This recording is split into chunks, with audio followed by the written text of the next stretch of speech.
So I am going to try to go as quickly as I can. So I'm going to try to just talk myself, but please jump in if I'm Sure. if you have more, or if I'm not saying what you want me to say. Do you, did you see my text by chance?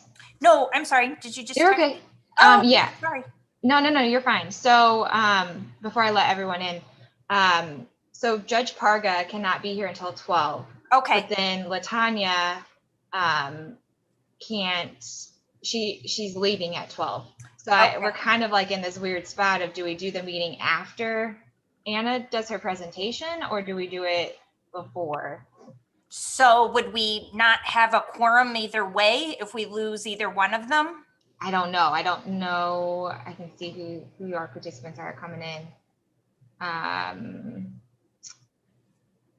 1, 2. Yeah, we don't have a quorum quite yet.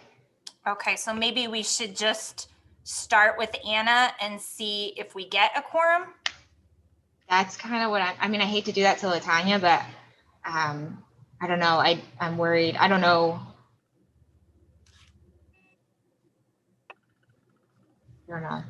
Yeah, I think that maybe we should just start with Anna. And then do that, see if we have a quorum. Okay. Okay. That works. Let me go ahead and admit everyone. Okay. So we'll take some time here.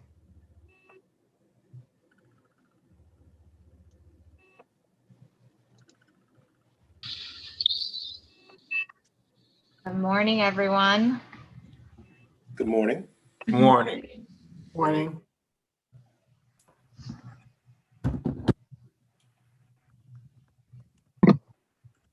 Oh, I just realized you guys can't see me. Sorry. I didn't have my camera on. Julie, do you have everybody let in? Yes. So far from what I'm seeing, everybody should be in here. Okay. Do we have Anna on? Hi. Here. Are you here, Anna? I'm there here. You are. I see you. Okay. So we were just, oh, go ahead, Rochelle. Nope, you go ahead. Okay. Anna, if it's okay with you, we would like to start with you. We do not have a quorum yet for us to have the meeting. So if it's okay if we start with you. Sure. Okay, so welcome everybody. Happy New Year. We are going to kind of flip things around a little bit, and we're going to go ahead and start with Anna's ACEs presentation. So I am going to turn it over to her. All right, and then Anna, I'll make you the host so you can share your screen. Right. Does that work? Yep. Okay.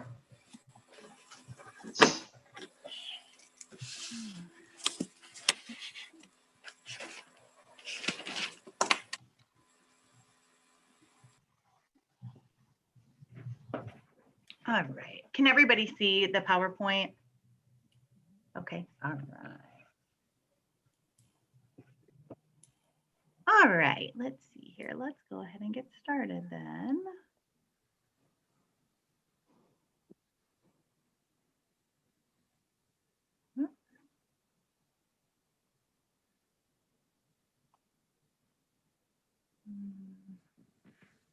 Hey, Anna, while you're doing that, I'm going to see if I can reclaim host just in case. I don't know if there's people in the waiting room, if I'm going to miss them. Okay. So I'm hoping this doesn't mess you up. So just. Okay. Yeah, we'll see. Yeah, there's. Yeah, okay. Are you? Oh, and we can still see your screen. So you're good to go, I think. Okay. Okay. Perfect. All right. So I am Anna Cerniak. I work at the Kane County Health Department. I'm the Children's Mental Health Program Manager there. And I'm going to talk to you today about the Adverse Childhood Experiences study that was done. All right. So we are going to talk about the Adverse Childhood Experiences study, which a lot of people refer to as the ACEs study. And the ACEs study confirms with scientific evidence that adversity early in life increases physical, mental, and behavioral health problems later in life. The ACE study is the largest study of its kind with over 17,000 participants. It was developed and co-sponsored by Kaiser Permanente and the Centers for Disease Control and Prevention. And the two gentlemen who are on this slide, Dr. Anda and Dr. Folletti, they designed the study and they were the principal investigators in this study. I gotta figure out how to... All right. So before we get into more details about the ACEs study, I just wanted to talk a little bit about brain development and the central nervous system. So the central nervous system consists of the brain and spinal cord, and it integrates all of our senses and information from receptors located throughout our bodies. It regulates internal body functioning and manages elaborate chemical and electrical signaling. The nervous system considers sensory input in the context of each and every second and determines our understanding of and response to the world that we live in. Cells in the nervous system are called neurons. So neurons are incredibly effective at processing and transmitting information, and they have the important job of adapting in ways that keep us alive.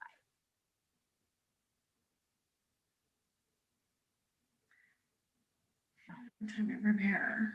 So traumatic experiences during development, which is what we're going to be talking a lot about today, such as abuse, neglect, and chaotic relationships, they can generate predictable patterns of brain architecture, behavior, and traits. So humans are really only designed to be under stress for about 20 minutes at a time. So that's kind of our maximum stress point. So that's long enough for us to prepare to fight or flight. Experiences that cause stress chemicals to be continuously produced, like for example, child abuse, neglect, or being in a war zone, things like that, they have a big impact on our development. Excuse me. So under these circumstances, our bodies tend to prepare for life in a dangerous world. Stress hormones influence our cells, chemicals, and wiring. They sculpt brains that are wired for certain characteristics like being edgy, hot-tempered, impulsive, hypervigilant, or being withdrawn, disassociated, or numb. This is the path that is outlined kind of at the top of the slide. So you can see the danger, the fight or flight. People who have traumatic stress from conception to the toddler years will likely have a higher baseline of stress hormone like cortisol in their body. So I'm sure you all have heard people talk about cortisol before.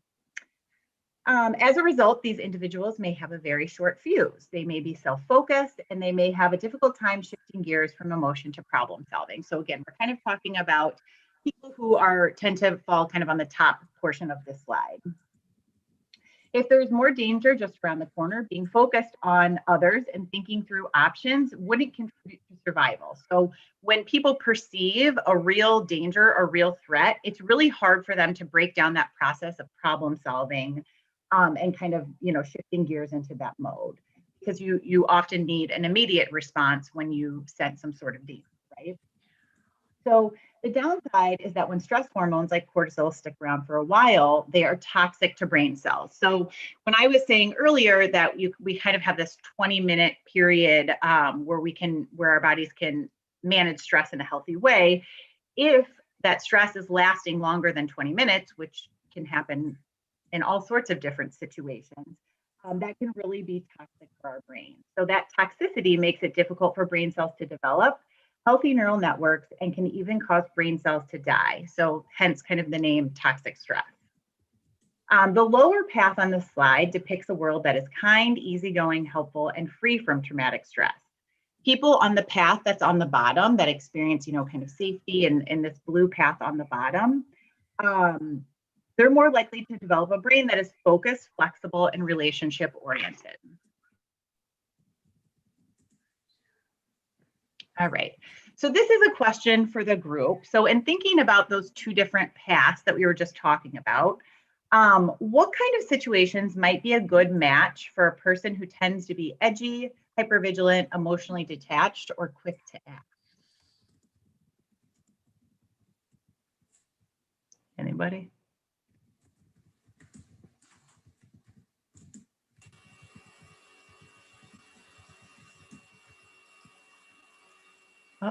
Emergency response.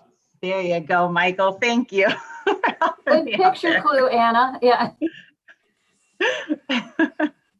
Yes, so people in those types of positions, definitely.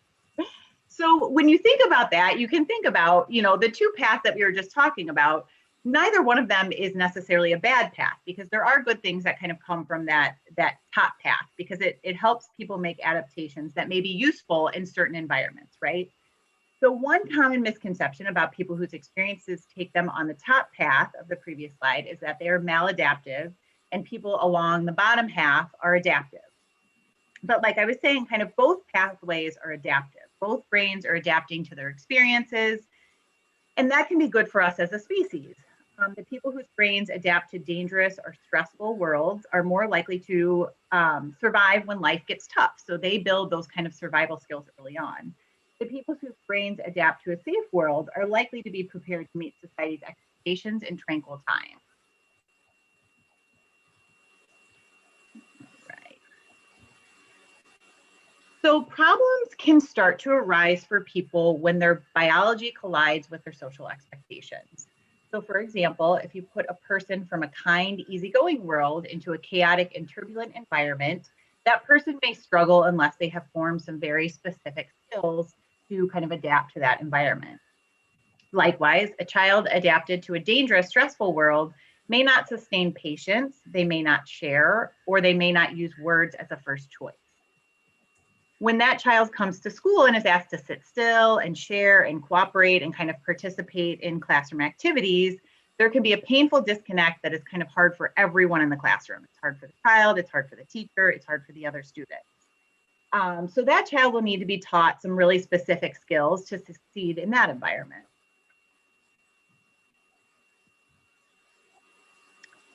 All right, so one key factor in determining the effects of maltreatment is age. So age plays a big role here as well. So the brain develops in a sequence from most primitive to most advanced. So a tiny baby needs to breathe, eat, sleep, and connect with someone who will nurture them. So the parts of the brain that control internal body functioning and the ability to connect with a primary caregiver develop earliest. So those are the first things that our brain is developing. Brain regions that control complex thought processes like abstract writing and math aren't fully developed until later in childhood. As the brain develops, there are sensitive periods for each brain region when the size and functional abilities of the region are most affected by experiences most vulnerable to toxic stress. And new abilities build on the growth and development from earlier months and years. So as our brain grows, we're kind of building on previous development and previous experiences.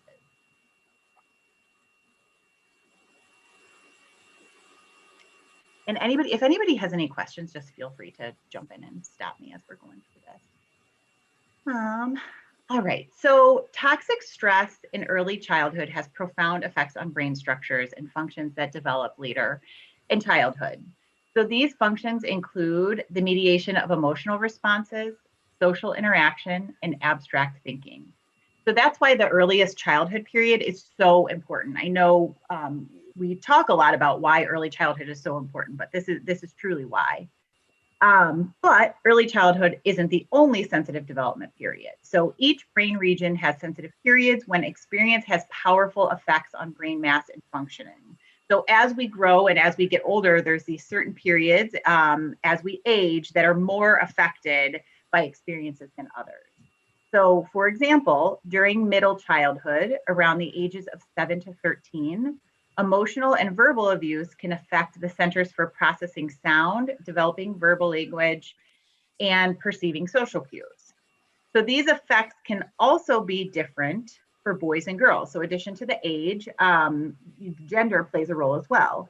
So neglect in infancy and through the toddler years for boys has a large effect on cross-brain communication. So the toddler years, infancy through toddlerhood is kind of when that has the biggest impact on boys' brain, while cross-brain communication is more infected in girls through the ages of 7 to 10. So neglect in early infancy for toddler boys has the largest impact. For girls, it's a little bit later in life. So that's why they say, sexual abuse in girls who are ages 7 to 10 has a much greater impact on them than if they were abused at a different period in their life. So if they were impacted earlier on in their life. Yeah, Anna. Yep. Could you please repeat that the stat on the boys again? Yeah, so it says, let's see, so during middle childhood, around the ages of hold on. Sex can be different for boys than girls. So neglect in infancy and through the toddler years for boys has a large effect on cross-brain communication. So that's when there's the biggest impact on cross-brain communication for boys. While cross-brain communication is most affected in girls through ages 7 to 10. So by the time we reach our mid-20s, our central nervous system, with the brain as its command center, orchestrates everything from our automatic brain or automatic body functioning to complex goal-oriented behavior and abstract analytical thinking. So the elaborate signaling in our brain is well practiced and can kind of function in a fraction of a second. It determines whether sensory information should come into the brain and be processed, or whether information can be filtered out in favor of survival. So again, this is where if you're faced with something that can be potentially fearful or you perceive as a threat, your brain kind of filters that information in, and it's not able to slow down and really problem solve through things, because you want to have an immediate action because that's how you feel like you can survive.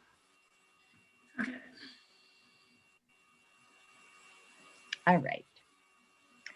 So we've talked a lot about the sensitive developmental periods when toxic stress has profound effects on human development, but these childhood times are also windows of opportunity for building resilience. So this is a time when our brains are most impacted by stress, but again, there's this opportunity for building resilience. I'm sure a lot of people are familiar with that term, resilience. So by paying attention to sensitive developmental periods, we can do a better job of protecting children and providing kinds of challenges and supports that may remediate earlier periods of toxic stress and promote lifelong health and well-being. So as a community, we kind of have a choice here. We can actively develop skills and accommodations that enable everyone to contribute to our community, or we can continue our societal pattern of rejecting people when they have normal adaptive responses to early childhood adversity. So if you remember one thing from this presentation, the most important thing about brain development, it's that toxic stress can really be hardwired into our biology. So oftentimes we may assume that a child's behavior is being rebellious, or they're just kind of being a stinker, or they're just being a jerk. But let's think about the possibility that adversity may be kind of at the heart at the challenges that we see with our All right, so the ACE study. So we've been talking about the effects of toxic stress on individuals. So now we're going to switch gears and talk about the effects on toxic stress as a population as a whole.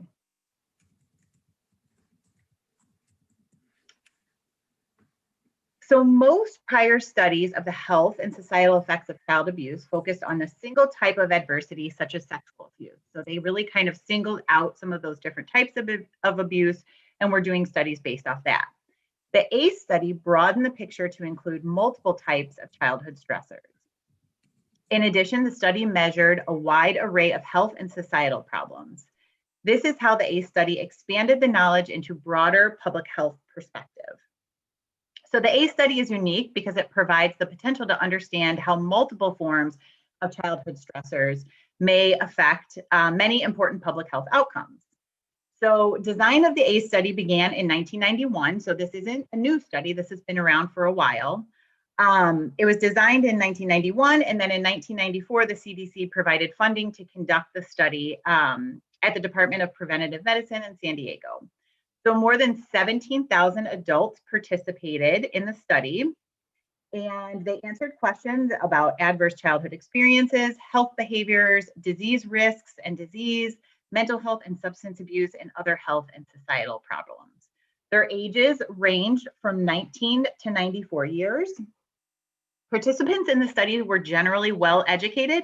Most had attended college, and only 6% did not have a high school diploma.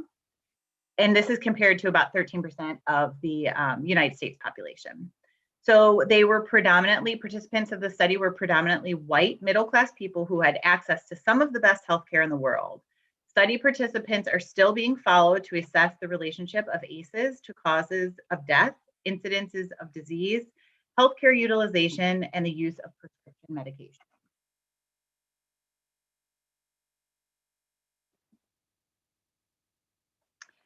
So this slide here shows the 10 categories of adverse childhood experiences that were studied.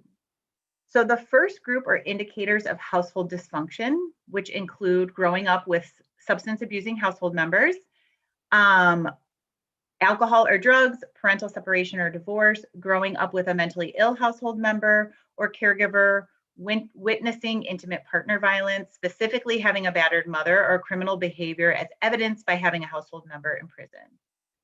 3 forms of childhood abuse were studied: emotional, physical, and sexual, and 2 forms of neglect were included: emotional and physical neglect. So as you can see from the percentages on the slides, ACEs are common in middle class, well-educated population. So when you think about the population who participated in the study, this tends to be white, middle class, well-educated people who have access to resources. And even in that population, ACEs were very, very common.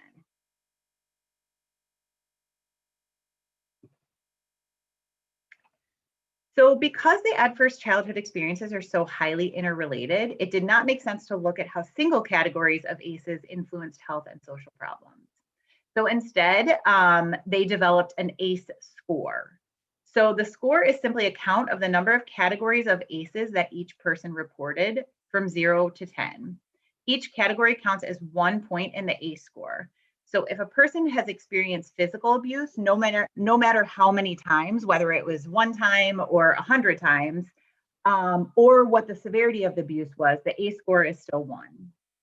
If the person experienced physical abuse and had a substance abusing parent, then their ACE score would be 2, and so forth. So think of the ACE score as a measure of the childhood biological stress dose. As the ACE score goes up, on average, the exposure to the developmental effects of toxic stress increases. So the more ACEs that you have, the more likely you've been exposed to the developmental effects of toxic stress. So in this illustration, you can see that only 1/3 of the people in the study had an ACE score of 0. 16% had scores of 4 or more. So adverse childhood experiences are very common and they tend to cluster. So most people have more than 1 as their ACE score. So people who report higher ACE scores are more likely to have health and social problems. In fact, as the ACE score goes up, the percentage of people with health and social problems also goes up. We call this a dose-response relationship. So dose-response, it's basically like an example would be the more gas you put in your car, the more miles you can drive, right? So in this case, where there is a higher dose of ACEs, the higher the percentage of people with health problems.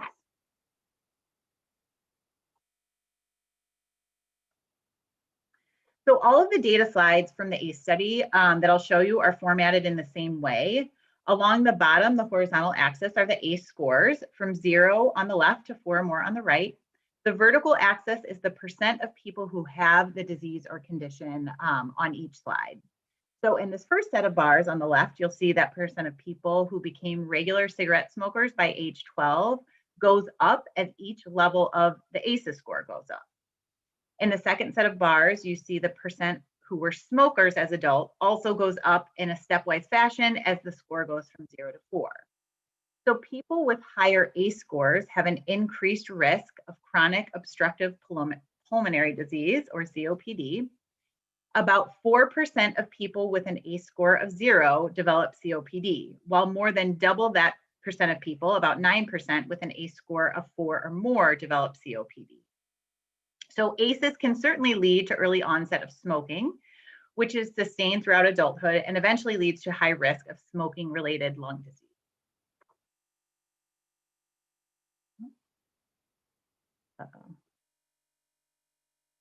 Sorry, I just pressed the button. Okay, here we go. All right, so now we can begin to kind of anticipate why ACEs are related to certain behaviors and societal conditions, and social conditions. So here we see the risk of becoming an alcoholic increases sixfold from an ACE score of 0 to a score of 6. So ACEs affect the relationship. People with higher ACE scores are more likely also to marry an alcoholic. And ACEs tend to be transmitted from one generation to the next.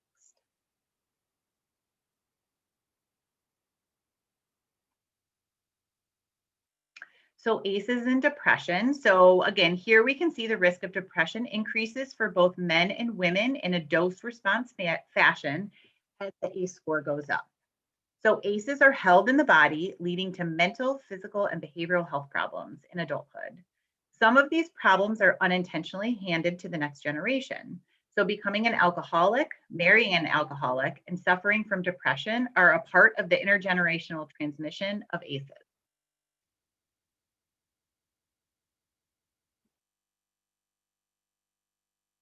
So this is a list of some of the health and social problems documented by the ACE study publications.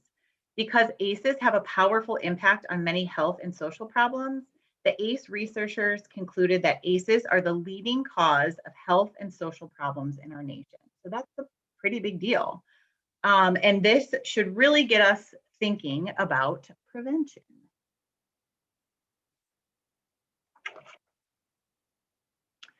So ACEs are common, we saw that. ACEs are highly interrelated, and ACEs have a cumulative impact that is captured by the ACE score.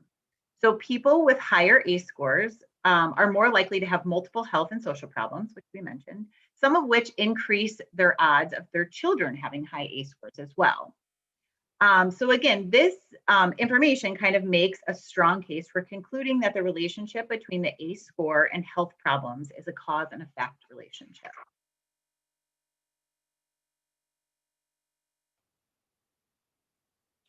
All right, so kind of putting this all together. So now we understand that ACEs are common. They have a strong cumulative impact on the risk of common health and social problems. So preventing ACEs and their intergenerational transmission is kind of the greatest opportunity for improving the well-being of our population. So we know this information now, and we know that some of these things are preventable. So this can prevent long-term health impacts. So this slide shows the percentage of various health and social problems that epidemiologists estimate are caused by ACEs. The calculation that is commonly used to do this in public health studies is called a population attributable risk. And this is displayed as a percentage as an oil spill on the slide. So the percentage of a problem coded by the oil spill represents the percentage of each problem that is potentially preventable by preventing ACEs. So the percentages are quite large. In fact, high percentages on the chart are rarely seen in public health studies. So the cumulative effects of ACEs reflect a powerful opportunity for prevention. So again, not stress this enough, prevention is so key here. So no matter if you are working to prevent heart disease or cancer, and homelessness or helplessness, improve business profitability, as we kind of align our work around a common goal of preventing ACEs and moderating their effects, we will reduce all of these problems and many other problems all at once.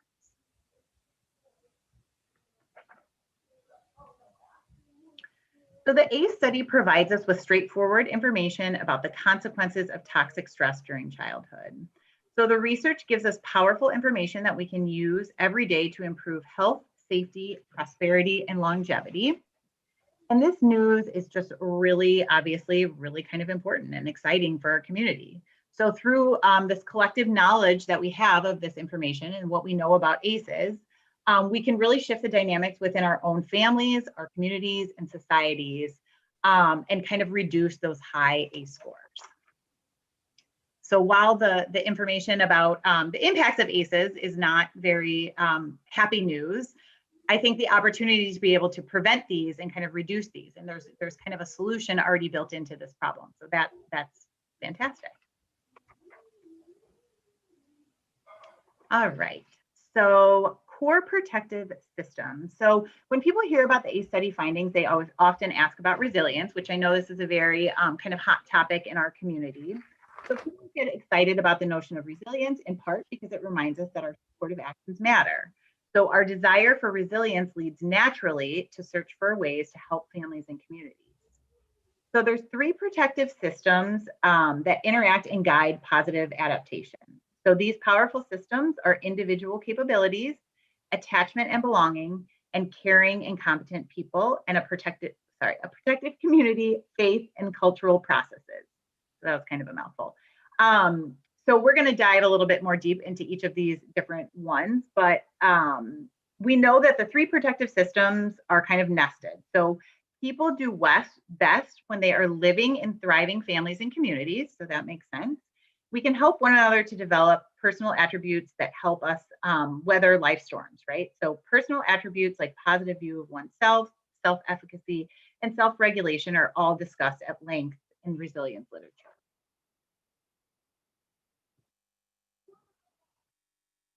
So the second protective system we can really nurture to kind of prevent ACEs is belonging. So many people talk about the importance of people in their lives. So people who recognize and encourage our unique talents, interests, and strengths. Relationships with caring and competent people are vital contributors to resilience and recovery. So this is one thing that we can really do as a community to reduce ACEs is form these positive relationships with people in our community. So sometimes this message gets kind of shortened and only includes caring relationships, but competency requires learning new skills and practicing safety in all of its forms when relating to people who are hardwired for survival in a dangerous or unpredictable world. So people who have difficulty with emotional regulation, picking up on social cues, problems with addiction and family bonds, and other consequences of developmental trauma can be challenging friends and neighbors. So you all know, I'm sure you've worked with youth and maybe some adults who have just these very, very challenging behaviors, and it's often very difficult to be around them.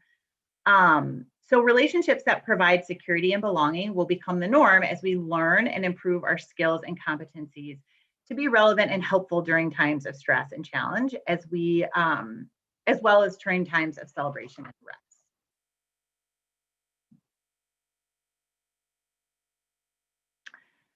So if we've decided to dramatically improve health and safety for this and future generations, we must foster thriving communities. So thriving communities is all about empowerment. So it's about investing in the people who have the most at stake so they can be expert leaders of their own community's change.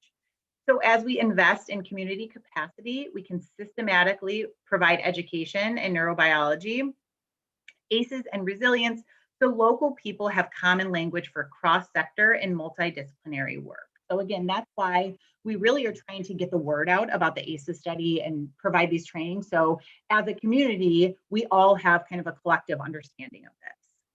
So building community capacity is about helping people learn, manage, and improve their efforts systematically, and about providing flexible funding, state-of-the-art education, and direct supports that help mobilize everyone who wants help. Public and private partners that foster thriving communities learn from those communities and celebrate exceptional results from their work. So to learn more about capacity building processes, we can look to communities that have changed the way people work together to solve problems. So success doesn't happen overnight. It's just kind of a journey that intentionally builds new capacity and supports healing and prevention.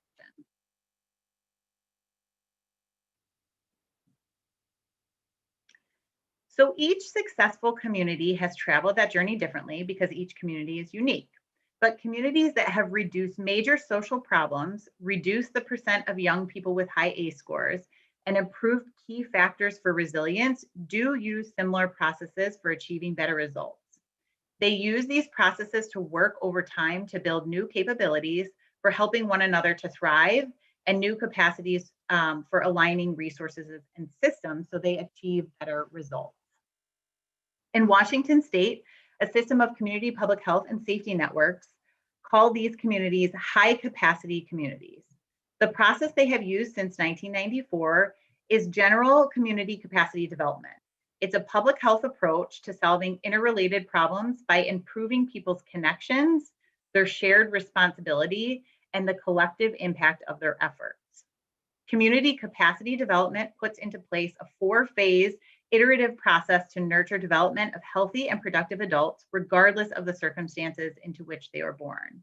It is an approach that invites all members of the community to shift the ways we engage with one another on a day-to-day basis, improving people's connections, shared responsibility, skills, and efficacy. So this approach increases the collective impact of services and neighborhood initiatives by aligning efforts around a common purpose.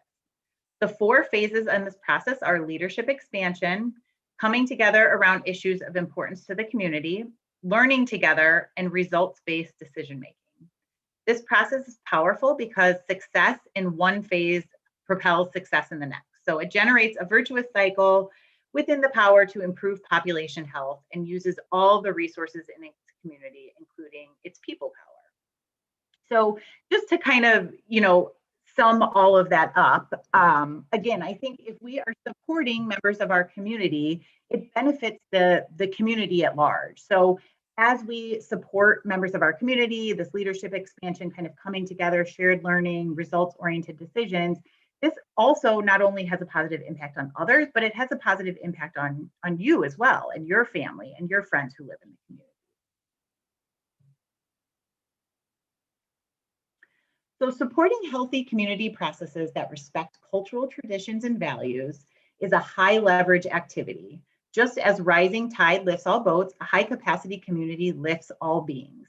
People living in high capacity communities are less likely to have high ACE scores, less drug and alcohol abuse, less depression and serious and persistent mental illness, and fewer problems in school and in work. So again, if we can work together to kind of lift up all members of our community, it really has such a large impact on the population as a whole.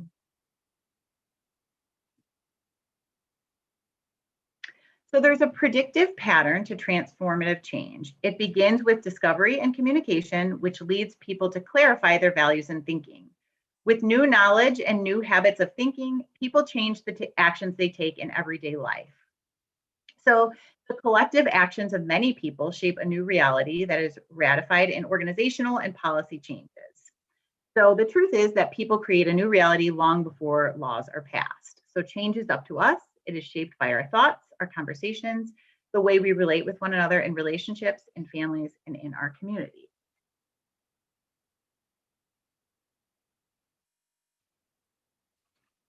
So as we work to prevent the accumulation of ACEs in our community, let's keep in mind that we don't have to get the ACE scores to zero. Bringing scores down any amount will have huge effects. So if we can even reduce one ACE that a person experiences, it can really have quite a large effect long term. So as we thread through all of our work and focus and a new focus of supporting people in our community, particularly adults who through no fault of their own experienced many ACEs when they were children, we will prevent ACEs for the next generation. So we live in a time of great hope and promise, and the largest public health discovery of our time, perhaps of all time, is about family, community, children, and it's about us. So our actions as a community to prevent ACEs, whether large or small, can profoundly impact our community and the future of our community as well. So that is all of the slides from the presentation. One thing I wanted to follow it up with was a really awesome video that kind of reiterates everything that I was talking about. And then after we watch the video, we can, if anyone has any questions, we can discuss them there. Let me see if I can get the video. While you're pulling that up, Anna, I just saw that Mike put in a question in the chat box. I don't know if we want to address that now or Sure. but asking, and Josh might be able to answer this one. Has a screening process been developed to test children entering the school system to determine if they already have a high ACE score? I don't know, are schools using this one, or does anyone else? I know there's some school folks as well on. Yeah, I'm not aware that schools are using this, but they may be. If anybody else can speak on that, please jump Where in. did Josh go? Josh was just here. He just like jumped off at the question. So maybe He's like, see ya. we'll put him on. Yeah, he's like, oh, school question, not here. It says that you disabled my screen sharing. Maybe because I didn't let you be host or something. Okay, let me see what I can do here. I'll make you the host again so you can share your screen. Thank you. And then I'll take it back. Okay, and I don't know if you have to do anything. Let me know. I don't know if there's anything special I need to do to make sure that the sound is shared. When you go, there should be like a little box that says share computer sound, like a checkbox when you go to share your screen. I don't know. One participant.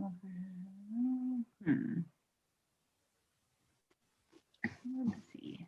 All right, well, we'll try this. I'll just play it, and then if you can't hear the sound, let me know. Perfect. Does anybody see the video yet or no? Mhm. No, okay. Let's see here. Let me try this one more time. Okay, here we go. Okay.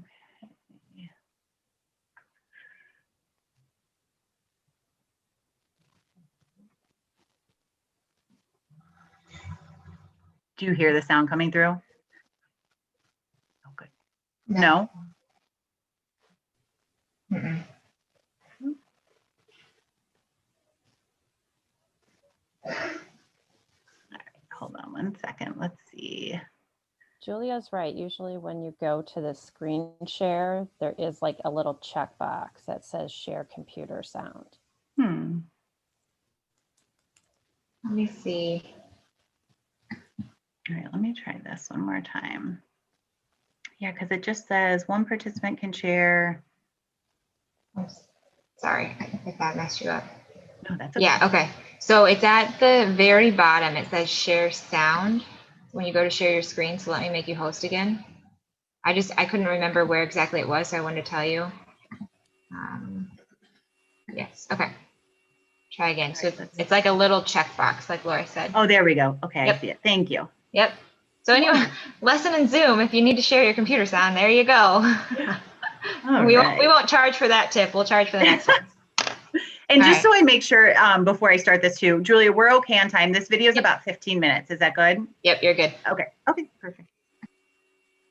In high doses, it Everybody affects can hear it brain now? development, the immune system, hormonal systems, and even the way our DNA is read and transcribed. Folks who are exposed in very high doses have triple the lifetime risk of heart disease and lung cancer, and a 20-year difference in life expectancy. And yet doctors today are not trained in routine screening or treatment. Now, the exposure I'm talking about is not a pesticide or a packaging chemical. It's childhood trauma. Okay, what kind of trauma am I talking about here? I'm not talking about failing a test or losing a basketball game. I am talking about threats that are so severe or pervasive that they literally get under our skin and change our physiology.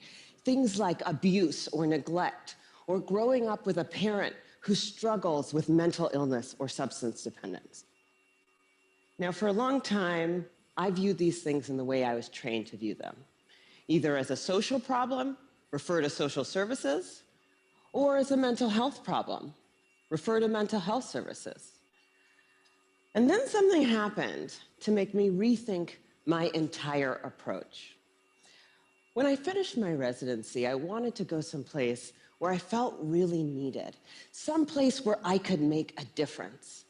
So I came to work for California Pacific Medical Center, one of the best private hospitals in Northern California. And together, we opened a clinic in Bayview, Hunters Point, one of the poorest, most underserved neighborhoods in San Francisco. Now, prior to that point, there had been only one pediatrician in all of Bayview to serve more than 10,000 children. So we hung a shingle, and we were able to provide top quality care regardless of ability to pay. It was so cool. We targeted the typical health disparities: access to care, immunization rates, asthma hospitalization rates, and we hit all of our numbers. We felt very proud of ourselves. But then I started noticing a disturbing trend. A lot of kids were being referred to me for ADHD, or attention deficit hyperactivity disorder. But when I actually did a thorough history and physical, what I found was that for most of my patients, I couldn't make a diagnosis of ADHD. Most of the kids I was seeing had experienced such severe trauma that it felt like something else was going on. Somehow, I was missing something important. Now, before I did my residency, I did a master's degree in public health. And one of the things that they teach you in public health school is that if you're a doctor and you see 100 kids that all drink from the same well, and 98 of them develop diarrhea, you can go ahead and write that prescription for dose after dose after dose of antibiotics, or you can walk over and say, what the hell is in this well? So I began reading everything that I could get my hands on about how exposure to adversity affects the developing brains and bodies of children. And then one day, my colleague walked into my office and he said, Dr. Burke, have you seen this? In his hand was a copy of a research study called the Adverse Childhood Experiences Study. That day changed my clinical practice and ultimately my career.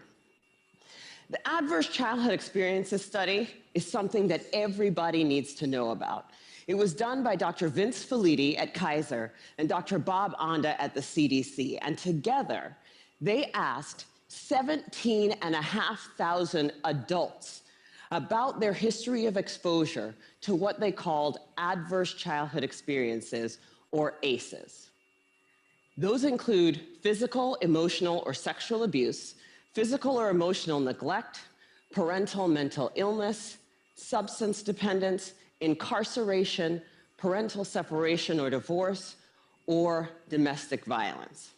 For every yes, you would get a point on your ACE score. And then what they did was they correlated these ACE scores against health outcomes. What they found was striking. Two things. Number one, ACEs are incredibly common. 67% of the population had at least one ACE, and 12.6%, 1 in 8, had 4 or more ACEs. The second thing that they found was that there was a dose-response relationship between ACEs and health outcomes. The higher your ACE score, the worse your health outcomes. For a person with an ACE score of 4 or more, their relative risk of chronic obstructive pulmonary disease was 2.5 times that of someone with an ACE score of 0. For hepatitis, it was also 2.5 times. For depression, it was 4.5 times. For suicidality, it was 12 times.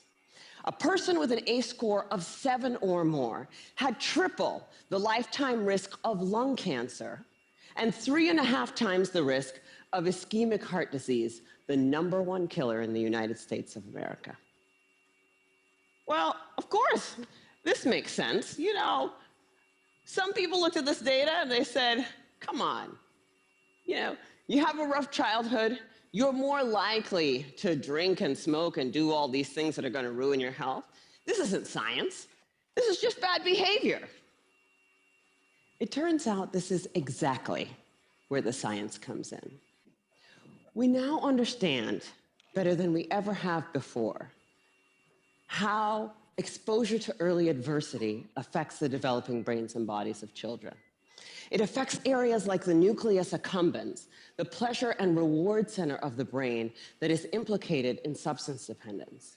It inhibits the prefrontal cortex, which is necessary for impulse control and executive function, a critical area for learning.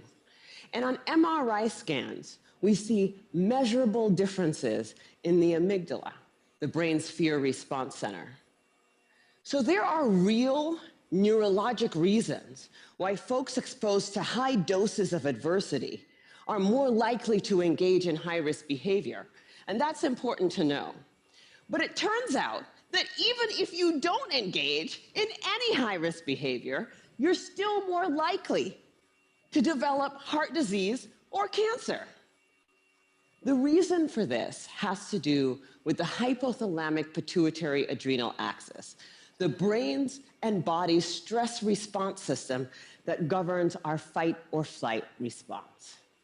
How does it work? Well, imagine you're walking in the forest and you see a bear.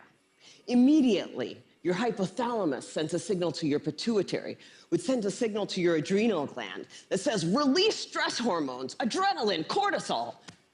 And so your heart starts to pound, your pupils dilate, your airways open up, and you are ready to either fight that bear or run from the bear. And that is wonderful if you're in a forest and there's a bear. But the problem is what happens when the bear comes home every night. And this system is activated over and over and over again. And it goes from being adaptive or life-saving to maladaptive or health-damaging. Children are especially sensitive to this repeated stress activation because their brains and bodies are just developing. High doses of adversity not only affect brain structure and function, they affect the developing immune system, developing hormonal systems, and even the way our DNA is read and transcribed. So for me, this information threw my old training out the window, because when we understand the mechanism of a disease, when we know not only which pathways are disrupted, but how, then as doctors, it is our job to use this science for prevention and treatment. That's what we do. So in San Francisco, we created the Center for Youth Wellness to prevent, screen, and heal the impacts of ACEs and toxic stress.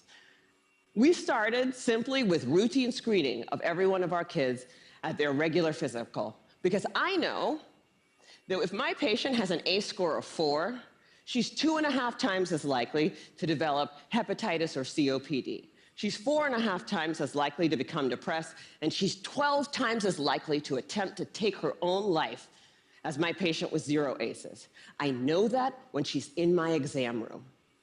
For our patients who do screen positive, we have a multidisciplinary treatment team that works to reduce the dose of adversity and treat symptoms using best practices, including home visits, care coordination, mental health care, nutrition, holistic interventions, and yes, medication when necessary.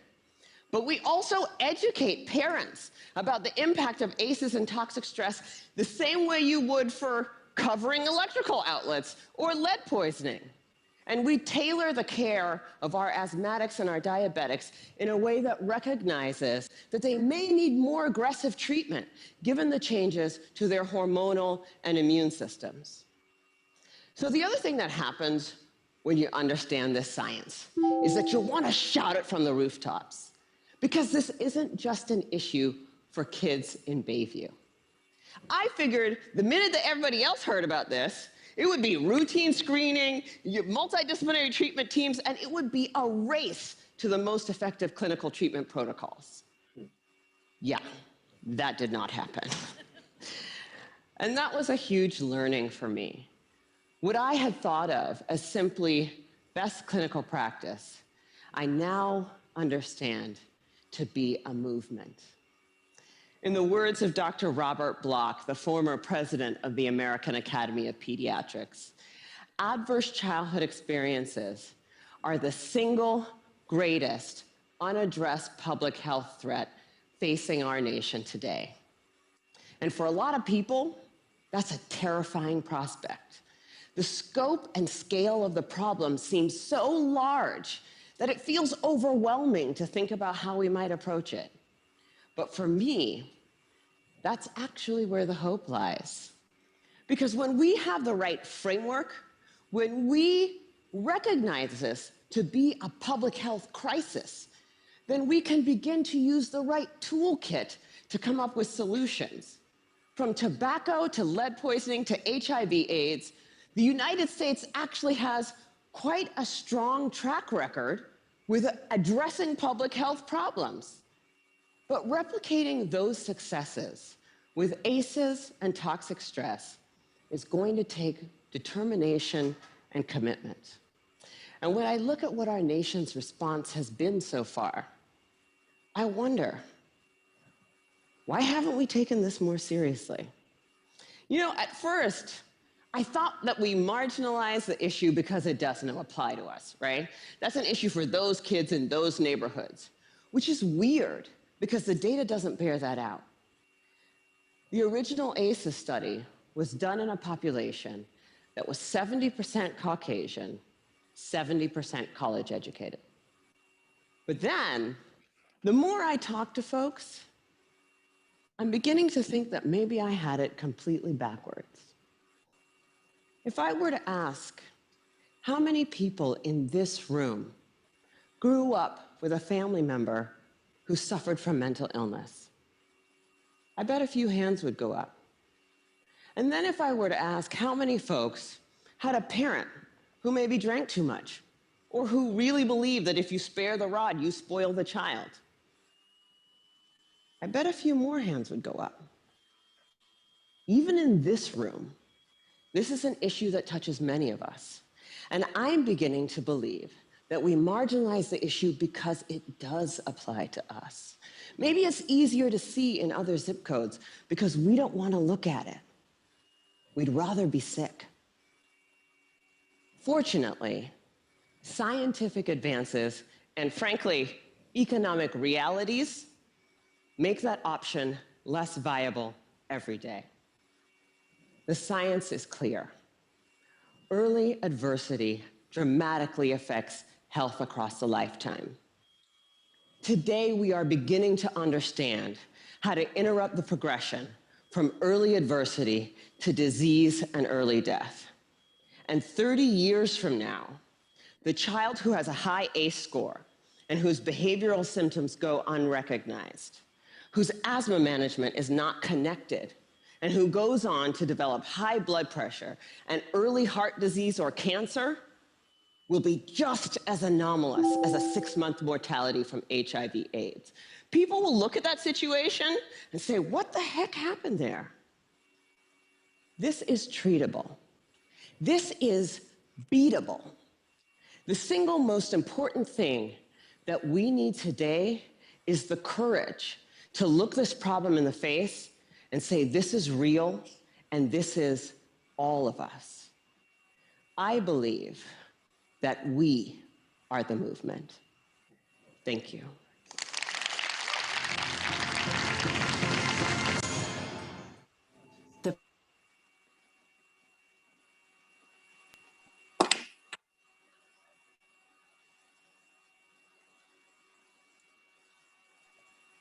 All right. So does anybody have any questions? Dr. Nadine Burke-Harris, I'm just a huge fan of hers. I think she is just so fantastic, and just does such a great job of kind of summarizing the study and explaining it, and kind of putting a personal context to it. So she is just wonderful. But did anybody have any questions that I can answer? No? Okay. Just a few resources I wanted to share too, and maybe I'll email this to Julia if you don't mind sharing it with the group. The CDC put out a really great publication about preventing ACEs, and it has some really kind of concrete action steps in there, or tangible things that we can do as a community to prevent ACEs. So it kind of talks about like violence prevention programs in the community, wraparound services for families, skill building development, things like that for adults and for children, kind of working as a community to ensure access to basic needs, trauma-informed policies in the workplace, and kind of talking about being a supportive adult to children. So there's lots of different things. So I can send that to Julia because I think it'd be great just for everybody to kind of take a look at and think about how you can incorporate some of these things into the work that you're already doing. And then Dr. Nadine Burke-Harris also has an awesome book called The Deepest Well. So if you're interested in learning more from her, she's a fantastic storyteller too. She just is very engaging. So her book is really, really wonderful. Yeah, Anna, I do have a question.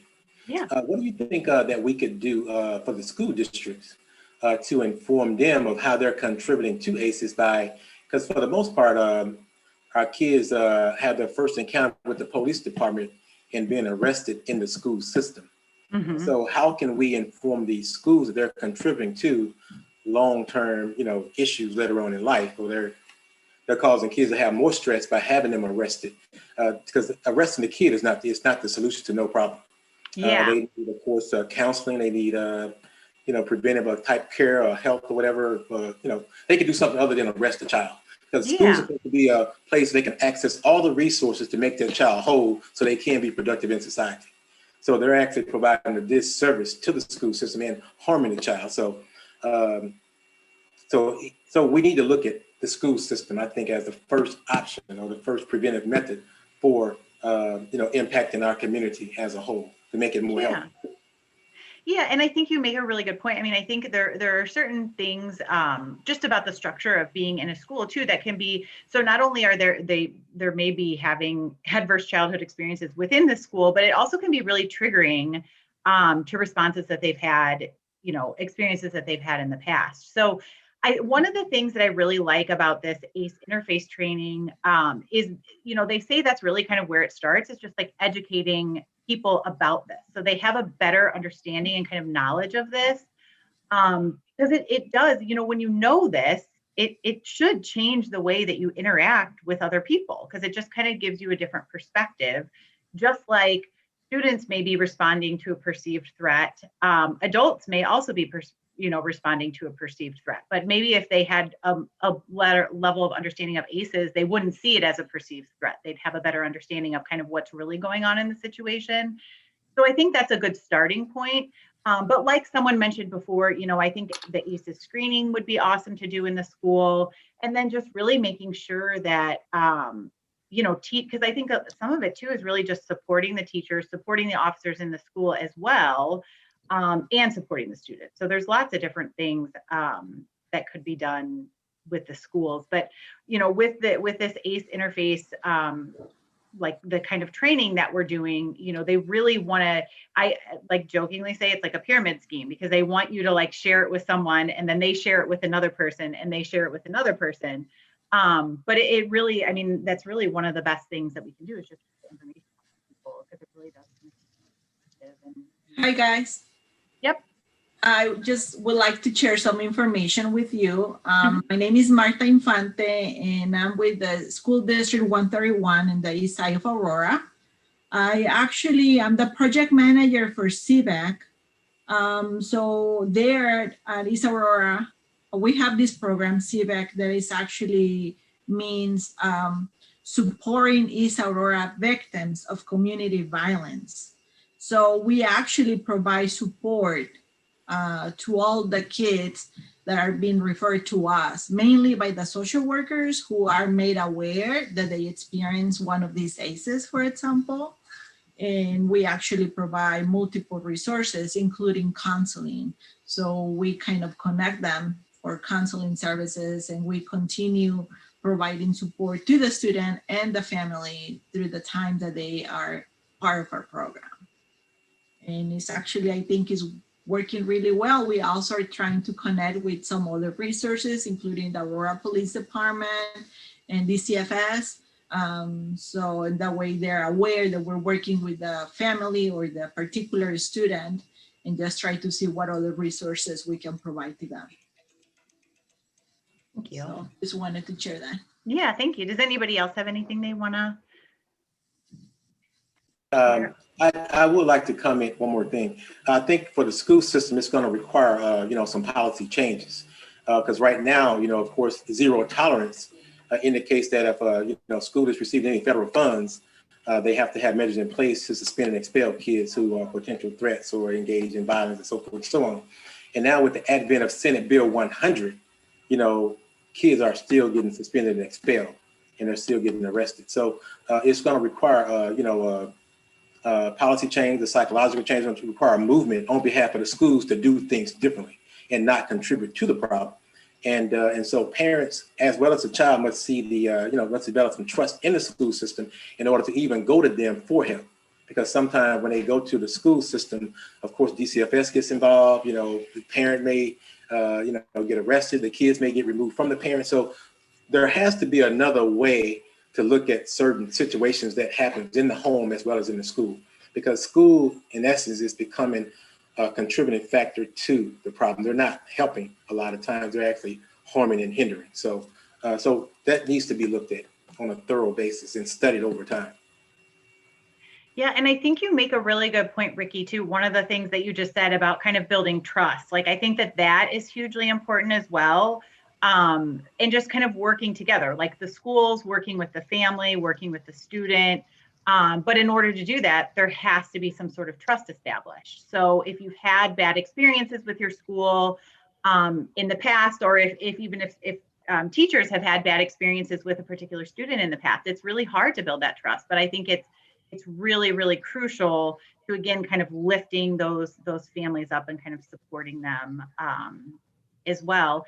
And then just one other thing I was thinking about too, since we're talking about schools, I mean, I think some of the things, there's some things that are occurring in the community that are already kind of working towards this, like a lot of the work that Julia does with the restorative practices. I mean, that really is very, it's a, trauma-informed practice. It's just a different way of kind of looking at, some of that, like how discipline has been handled in the past. And I think that that's a really good example of a program that can kind of help reduce some of those ACEs, or working with those kids who have experienced ACEs. That's a good program to kind of help them. I was gonna say, I just saw Heather come off mute. So I saw your comment in the chat, so I didn't want to get lost in there. So go ahead. I appreciate it. So at Elgin, we've been doing a lot of research in the past 6 months or so. One of the things that came up this year was some objections to the SROs being in schools, and what is the purpose, and do they do more harm than good?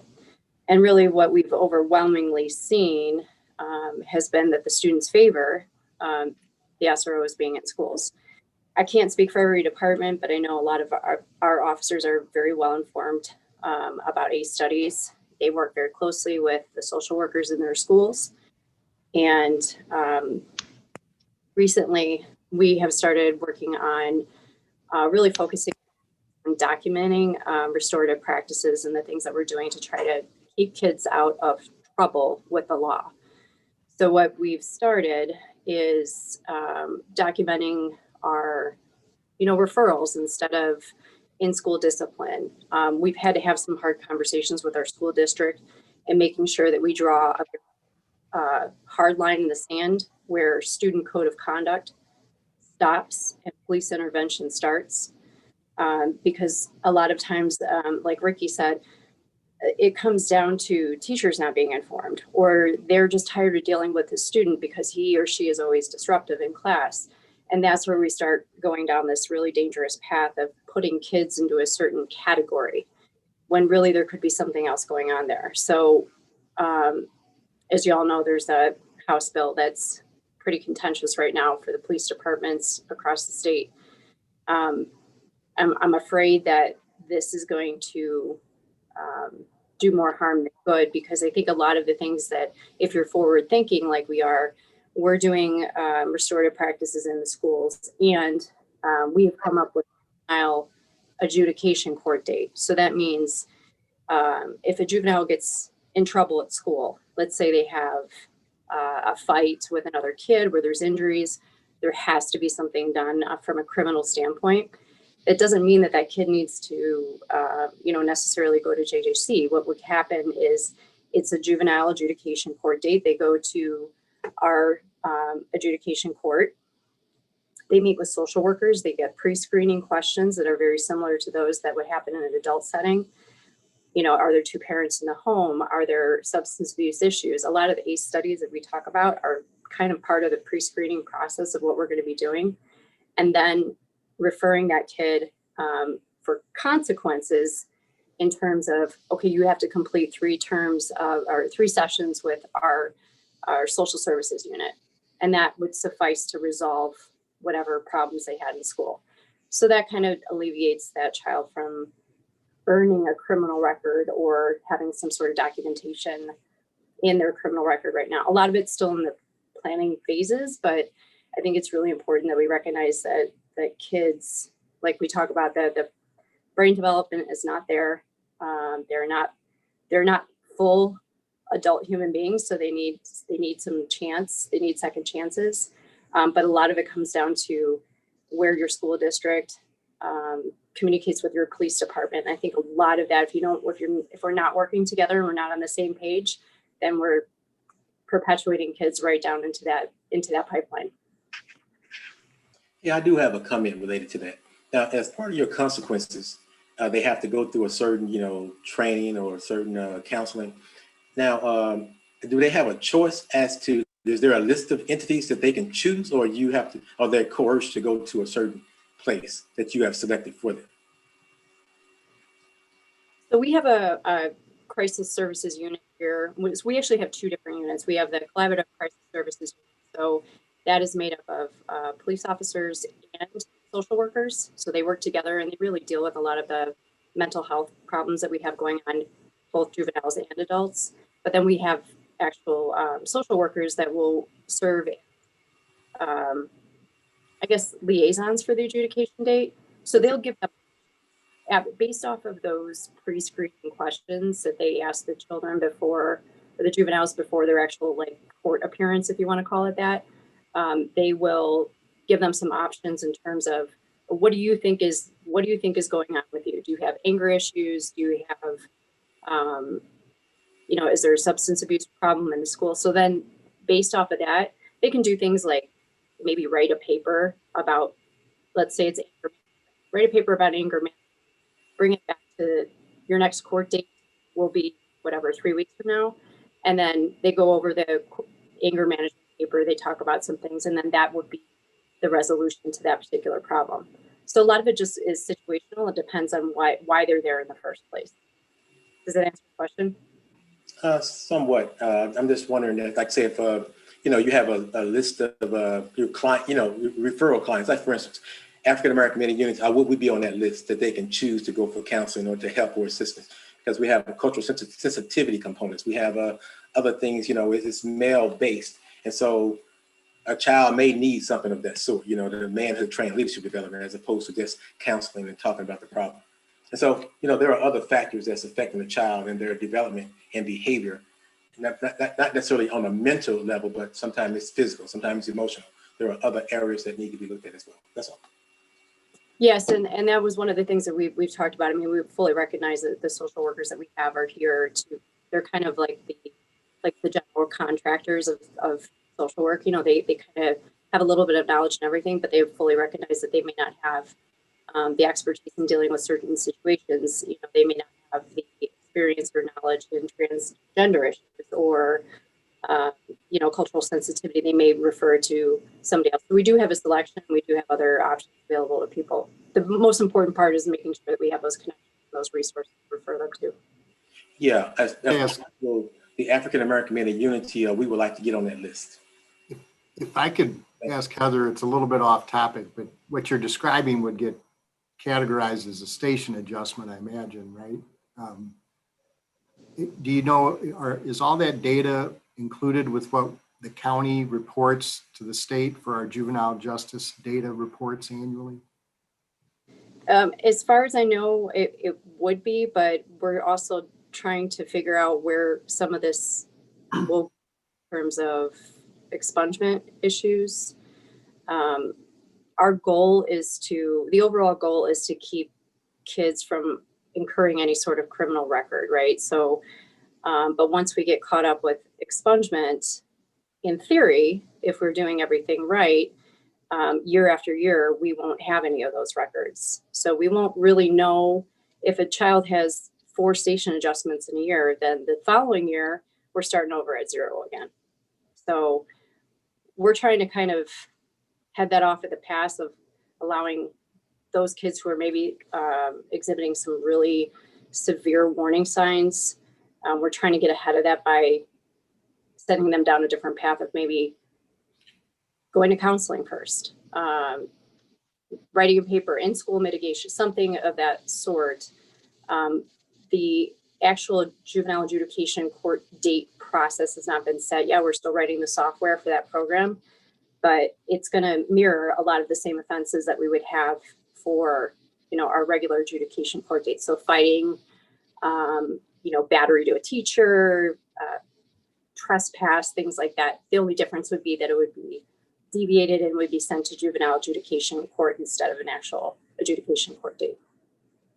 Mike, are you talking about in terms of us capturing that data when we look at our decision point data and at the arrest point? Are you asking if Right, it's kind of off those? topic, but we've talked about this before, whether Yeah. we're really gathering all this data, because we don't necessarily know what each police department's doing. Yeah. And whether or not we're actually, when we do our annual report, whether we're actually picking up all of the diversions and station adjustments. Yeah, so Heather's part of that. She actually is the contact that I used for Elgin PD to get that survey that we sent out to get more information about what departments are doing as far as their what they're doing with juvenile arrests, whether they're sending all arrests into leads or if some are being kept just at the department level. And it's the ones that are at the department level that we're not able to, we don't have a systematic way of collecting that right now, that the only way we can get juvenile arrest data is through what's submitted through leads. So through ISP, we get that information.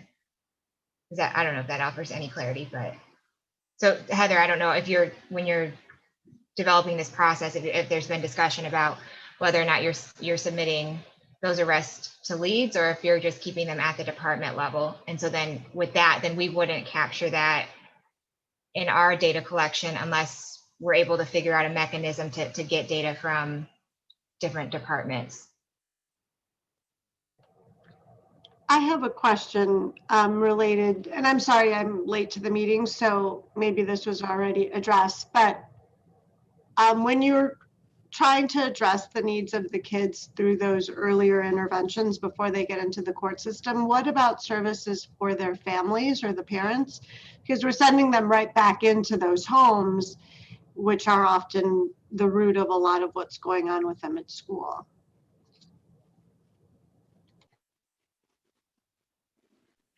If that question is specifically for me, like I said, if we have contact with a juvenile, let's say, whether it's in school or out of school, we have social services here that will often set up family counseling appointments here. So we can address some of those issues. The problem is that unless it's brought specifically to our attention what the actual problem is, we don't have any long-term contact with them. So we have to have willing family members, willing participants. A lot of times it's very difficult to get the parents or guardians on board long-term. They might be agreeable to it initially because it'll help get their child out of trouble, so to speak. They can quickly resolve the issue. A lot of times these are single parent households. Mom has to work, dad has to work. So we have problems keeping people long-term, but then again, we're a police agency that just has the luxury of an attached social service agency. So I know a lot of police departments don't have that. We definitely want to continue to offer that for people, but short of getting DCFS involved, in the minute you say DCFS to people, they cringe, they clam up a lot of times when really there's a lot of really great benefits that DCFS can offer, but especially when it's attached to police, because police equate DCFS. When those two are together, they think they're in trouble automatically, no matter how many times you try to tell them that that's not the case. So that's where we struggle.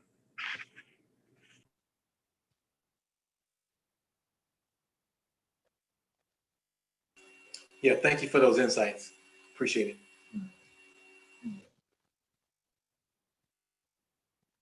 Appreciate the discussion. I was going to put Josh on the spot, but I don't know if he's still here. I saw you went off camera for a little bit because I was going to come back to Mike's question because he's back. So maybe I'll turn it over to Rochelle, and when Josh rejoins us, we can put him back on the spot again. See if he knows anything about what they're doing at the schools to address ACEs. So. Did anybody else have any other questions? I don't want to cut off the discussion if there were other questions. Everybody's good? Okay. So I will move on to the meeting portion. We do not have a quorum, so we cannot hold the Board of Directors meeting. So I'm just going to, for the benefit of the rest of our membership, go through our old business items just to give you all an update on what we have been doing on the board. The youth focus groups, Julia has a meeting at the end of January with District 129 to continue discussing an approach. The Director of Equity and Inclusion is convening a group of students as an advisory group for the district. So this is an ongoing process that Julia has been working really hard at and is making progress. I don't know, Julia, if you wanted to add anything to that. No, I think there's just been some, it's been a slow process, understandably, because of the circumstances and with remote learning plans ever changing. I know that this isn't the first priority, but it's really, hopefully we'll be able to get some insights from youth as we get going here. So the second item is the de-escalation videos, and again, moving slowly forward but making some progress. Julia's meeting with Pam Ely from Court Services next week, and they are going to be discussing hopefully obtaining information from youth that are detained regarding their experiences with adolescent domestic battery.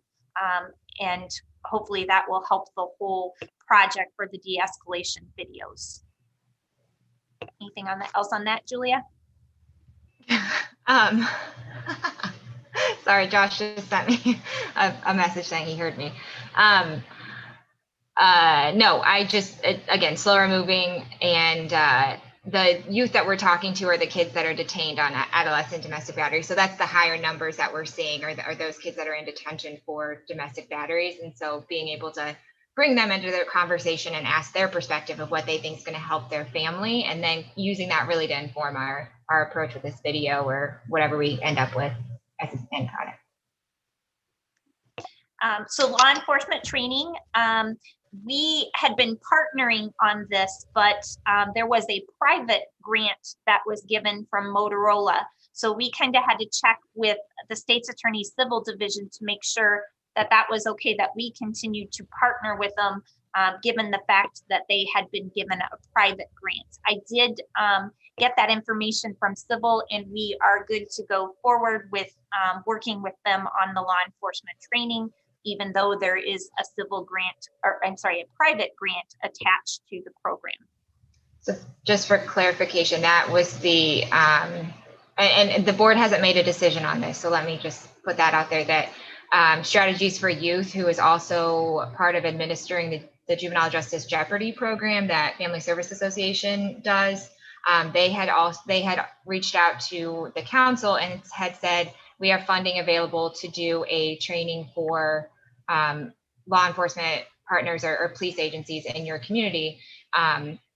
And so we had talked with our representation from law enforcement that's on the board, and the feedback was really that it's a really in-depth, comprehensive training, and it absolutely is. It's time consuming. It's also pretty expensive. So it's helpful that we have that additional cost available, but we really need to see if this is a feasible option because of the time and the investment that would be made to the training. So I just wanted to clarify that that's where that's coming from. But it's nice to hear that civil's saying that we can use that private funding as well.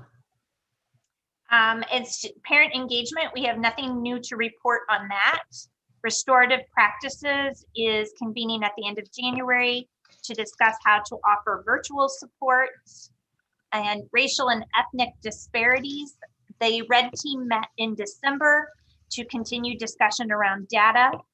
They are trying to gather more information about youth being detained on warrants and the reason for the warrants.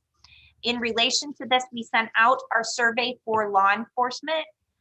It was distributed and reminders are being sent.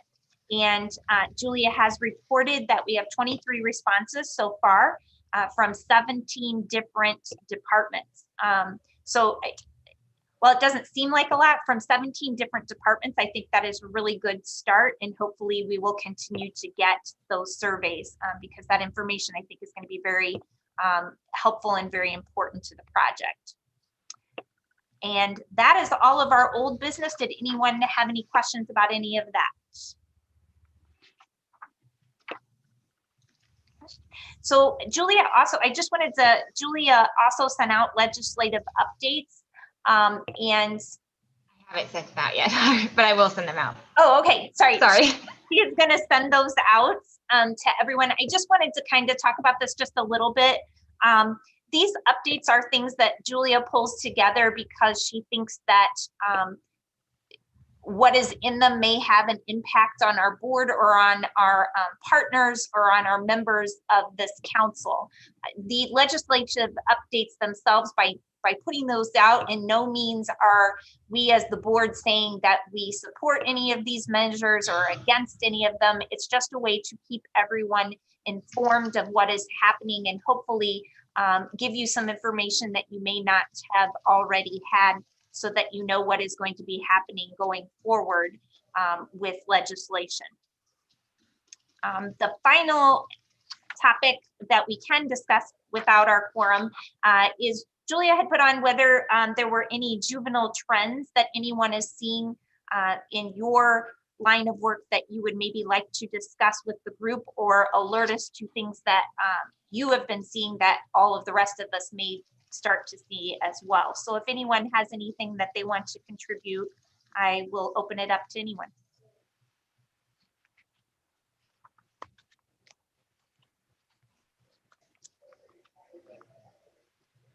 I don't see any questions in the chat and no responses. Everyone's good for right now. Any questions or anything that any other updates or anything that anyone wants to discuss?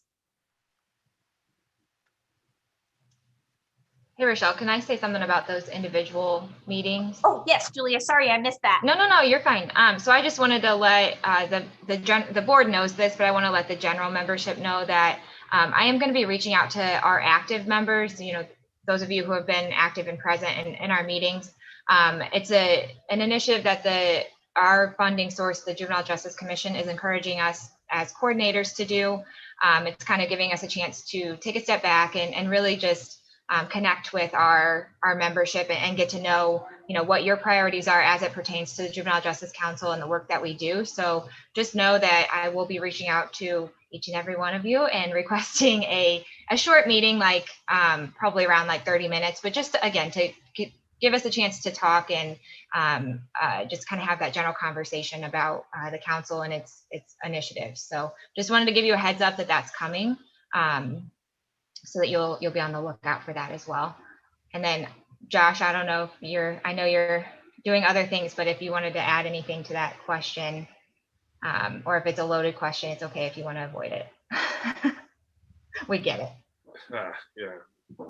So since you put me on the spot, I think, you know, ACES has been an ongoing conversation for all of the school districts, especially, you know, after the documentary Paper Tigers and Trauma Informed Care. And I think specifically with the district's restorative practices has really taken a forefront. But I think on my end, with my role with the ROE, looking at alternative programs and really changing kind of that negative connotation that alternative programs have had, being more punitive, where really we're looking at, you know, kids struggling with some emotional issues or just not fitting in with that typical school environment. Where I think I was looking at enrollment in Kane County, we have over 1,000 students who are enrolled in alternative programs, just because the typical school model is not fitting for them. And I can tell you a lot of them are doing very successful. So I can say, you know, across the board through most of the districts, you know, are we perfect? No. But I can say that a lot of the things going on in Kane County, when I'm talking to some of my peers around the state, I think we're on the forefront of a lot of really good things. And, you know, I'm hopeful of groups like this to continue the work and continue the discussions to improve the outcomes for our young people. But, you know, I think there is a lot of good things going on. You know, like I said, we can improve on some things, but compared to other areas across the state, I think we're doing a really good job for our young people right now. Thanks, Josh. Okay, anyone else? Okay, well, I would just like to thank Anna for the great presentation and for the great conversation afterwards, and for Heather for the information that you put forth as well. I think that we all benefited from what we heard here today, so thank you to you both. And looks like our next quarterly meeting is April 15th. And if no one has anything else, then we can end the meeting.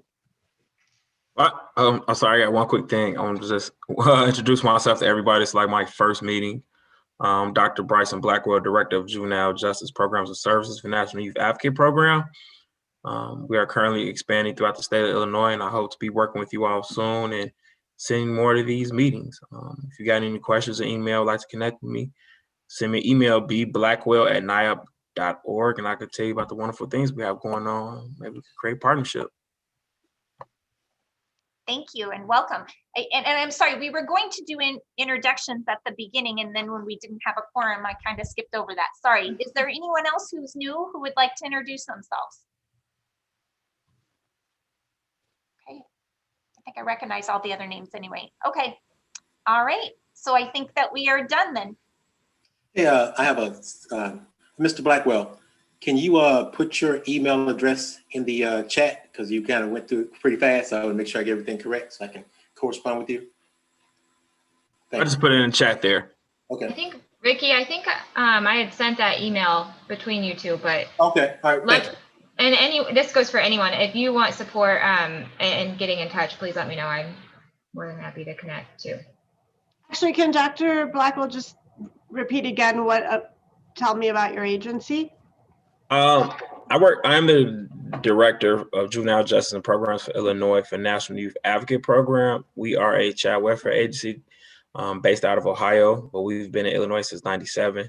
And our goal right now is to expand throughout Illinois to really help other communities with the services that we provide with juvenile justice. All of our juvenile justice programs are based on our CANI program, which stands for Constant and Never Ending Improvement. It is an intense 6-month program for youth and families where they get a therapist and they also get a treatment advocate. Treatment advocate is in other terms as a case manager / mentor. But we also have another program for juvenile sex offenders that I'm actually working on today to present to Cook County as well. So we have a lot of youth programs to really help the children and the families. We really work on the family's needs because we feel as if the family is the basis to really healing the youth and healing the family. And we're in the 10 service and we are 24 hours crisis as well. Okay. All right. Thank you, Doctor. Anyone else? Okay. I think we are finished. Thank you all for attending. Thanks, everyone. Thank you. Thank you. Nice meeting you all. Thank you.